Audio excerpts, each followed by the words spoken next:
Welcome, welcome, welcome. This is ICU. Thanks to you, we're enhancing lives and helping decent people cultivate self-efficacy skills that they are leveraging for a quality living. Welcome back in ICU, and I'm confident my voice reaches you in excellent health of mind, body, and spirit. Here in ICU, you are our power, and you propel us to confront crisis with clarity. Our prescription in ICU is not useless words that we are used to hearing from politicians, like thoughts and prayers, uttered without any ounce of care or concern, only empty rhetoric. You are in the ICU because your inner consciousness is unraveled, and the intentionally competent you begins to admit that you allowed yourself to be conned, and now the chickens have come home to roost. Your true self, as depicted by your vote, is now being mirrored for the whole world to see, and you can't stand what stares back at you. In this ICU, we don't peddle outrage. We expose operating systems. Here, we don't rant. We reframe. Let me say it once again. I'm not here by choice. I'm not here to diagnose a man or a nation. I'm still here seated, reluctantly though, across from Uncle Donald, and across from a system that small minds have fostered, and the same small minds can't stomach what depictions their reflections portray. This, like I tell you always, has never been and will never be armchair therapy. This is nervous system literacy for a nation and a world spiraling rapidly towards self-inflicted doom and global irrelevance.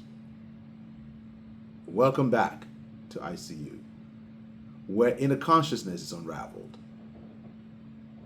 and the intentionally competent you emerges from denial, delusion, and dangerous complacency. I'll be direct. I didn't volunteer to be here. I didn't choose to keep confronting the figure across from me, Uncle Donald, nor the collective psyche that keeps placing him in power, now twice over, and keep listening to him, witnessing him take our world, our nation, into turmoil. But this isn't mere conversation. It's a collective therapy for our wounded national and global conscience. Today's episode is titled, The Predator and the Presidency, Trump, Epstein, and America's Shame. We are addressing the uncomfortable intersection of celebrity worship, predatory power, and moral bankruptcy at the highest office. Let's begin. Let's go ahead and address celebrity culture and moral bankruptcy. Our fascination with celebrity is not neutral. It's symptomatic. Do you remember, recall Trump's infamous, boast? You can do anything when you're a celebrity. Grab them by the pussy. You don't even ask. When you are a celebrity, they let you do it. Those words were not whispered in shame. They were bragged about openly. Yet, America made this man president twice. It begs to question. We must ask ourselves, what is it about us that we are so obsessed with fame at the cost of integrity? How can Christians, or those who call themselves Christians, or anyone claiming moral guidance, rationalize endorsing such a figure? What does this reveal about our inner priorities and hidden agreements with immorality?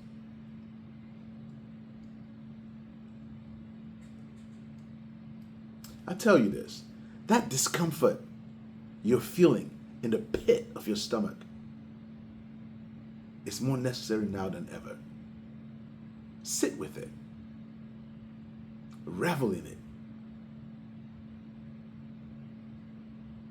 Every channel you turn to now, what are they talking about? The Epstein files. The Epstein files. So let's address that. But here's a caveat. I'm not just going to talk about the Epstein files. I'll talk about the Epstein files and the predators circle. Jeffrey Epstein was a notorious predator whose web reached the powerful and privileged. Among his acquaintances wasn't just Donald Trump. The list goes on, and there are so many people shaking in their boots right now if the true list gets revealed. And we all know how he died. I'm not one to sit on conspiracies. But by deduction, someone this powerful, who holds powerful people's secrets, gets sentenced and is in prison and dies a mysterious death.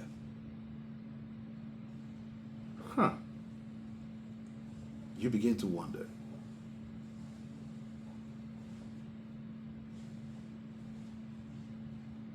And all the relationships he had with Donald Trump and all these other predators are well documented, yet so conveniently minimized.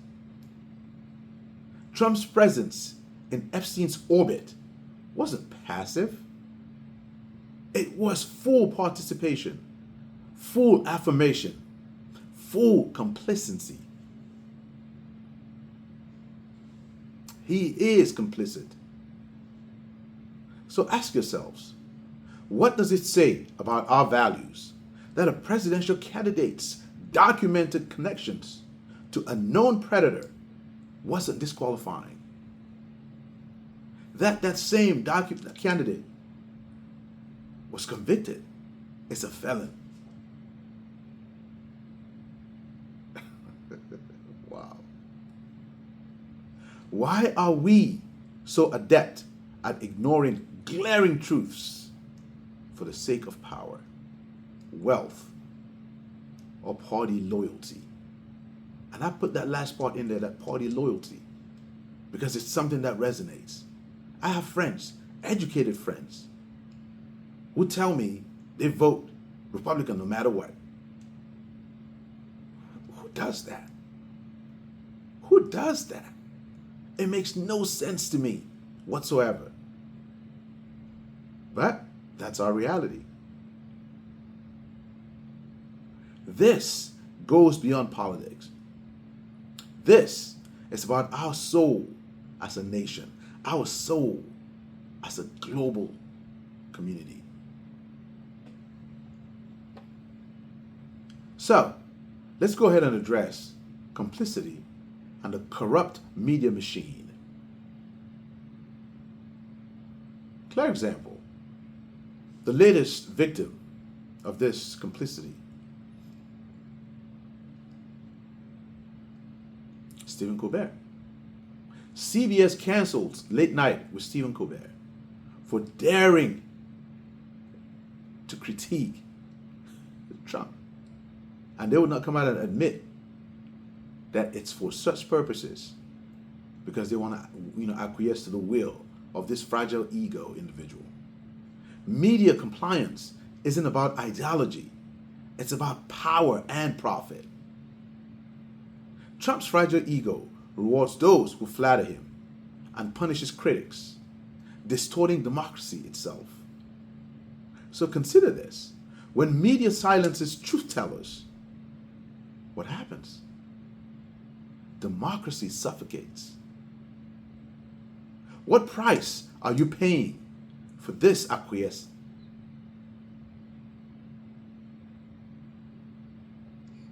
What does it say about us when we acquiesce to the will of such people, such predators?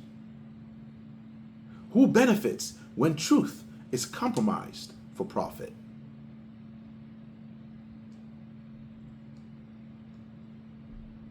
America used to hold some level of moral superiority,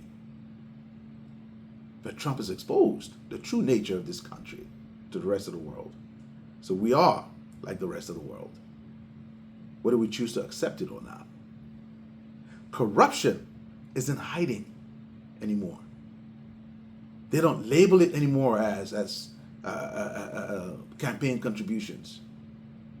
It is clear as night and day, tit for tat. I want this from thee, I'll give you this. So, your administration, Uncle Donald, needs to approve my merger. So what do? The biggest critic, who's on my network, I cancel his show because I know I can't fire him because there's no justification. He's profitable, but he's not profitable enough as our merger would be. So we cancel the entire show that has been going on for decades to acquiesce to your will, to appease you, your fragile ego, so you and your administration can approve our merger. Whether they choose to admit it or not, it is clear as night and day for anyone willing to see.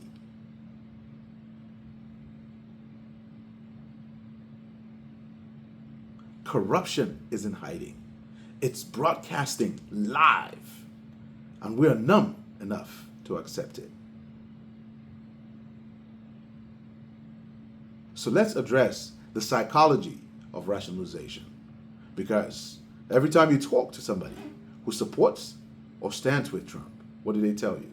They always figure out a reason why. So what's that rationale? The most disturbing element isn't Trump himself. It's the millions rationalizing his behavior. Somebody talks about grabbing women by the pussy. I mean, my vulgar language is to pinpoint and highlight to you. These are his words, not mine. Grabbing women by the pussy. If you're a celebrity, they just let you do that stuff. I just start kissing without even talking or asking anything. You just start kissing them. What? What? What is wrong with us?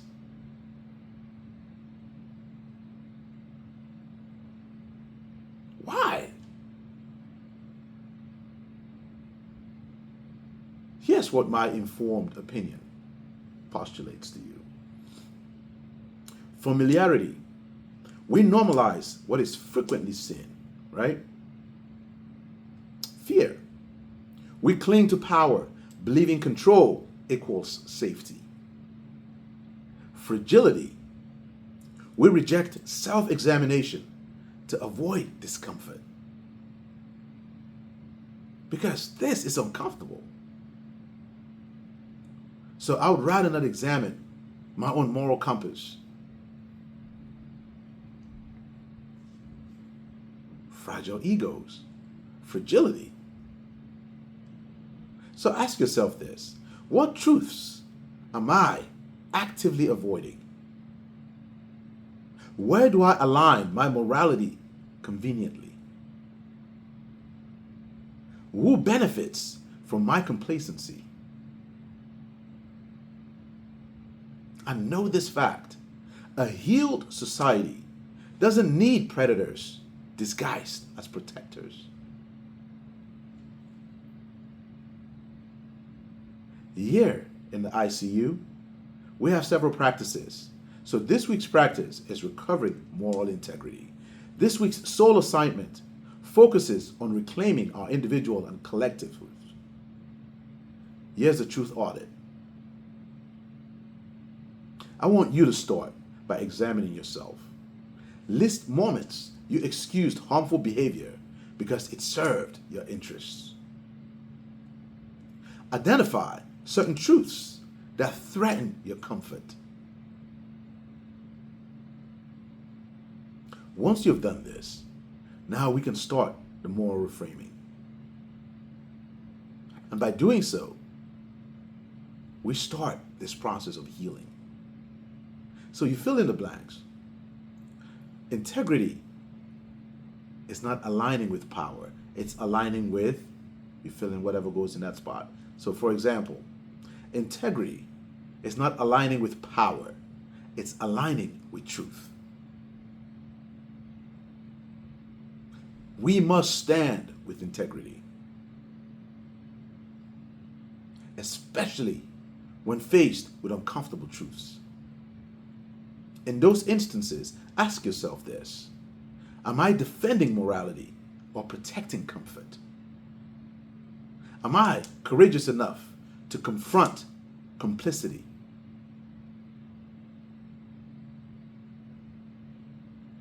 And know that this practice is not for ease, it's for awakening. I know we've all heard the labels, the woke culture, woke society, and this is spoken by people who don't fully understand. You have to awake to this numbness, to morality, to integrity.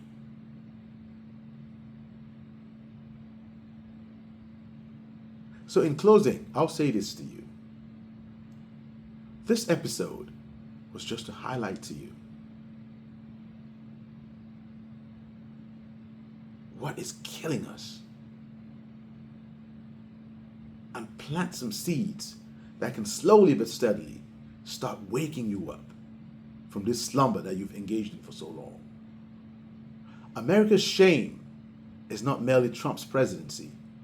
It's our silent agreement to allow predatory behavior as acceptable collateral for political power. Healing demands confronting uncomfortable truths, reclaiming integrity, and rebuilding morality from within. It starts with the self.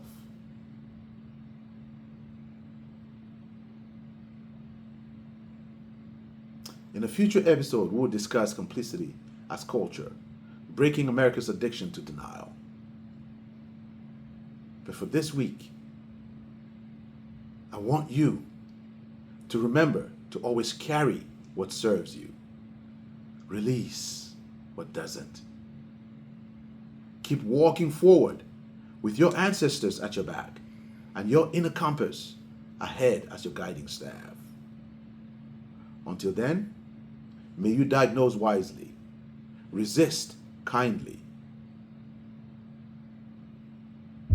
and reimagine boldly. As always, please subscribe, like, share, engage with us, because it's only through our interaction that we can continue to speak truth to power. And as always, breathe, breathe, and send love to your nervous system. ICU.